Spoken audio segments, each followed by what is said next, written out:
Hano turi ni mu karere ka Bugesera, aho bita Ramiro mu gasantere neza ka Ramiro. Turi ku muhanda wa kaburimbo neza kuri uyu muhanda werekeza i Kibungo. Uyu muhanda ugenda ukagera Ingoma, uyu nguyu murawuzi mushyashya. Munsi y'uyu muhanda werekeza Ingoma hari ibibanza turi kugurisha kuri miliyoni 4,500 zonyine.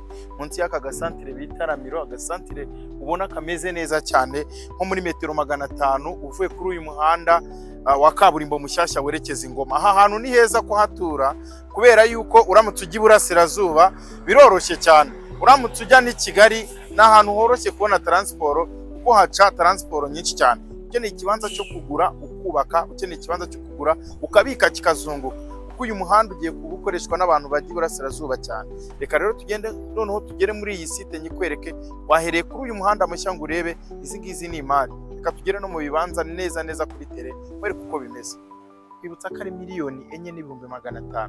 Reba kuri fiche cadastral twagushyiriye muri video, buri kibanza cyose kiri hejuru y'ubuso 350. Ni ibibanza binini. Ibibanza rero nakubwiye biri muri metero 500 uvuye kuri iyi kaburimbo.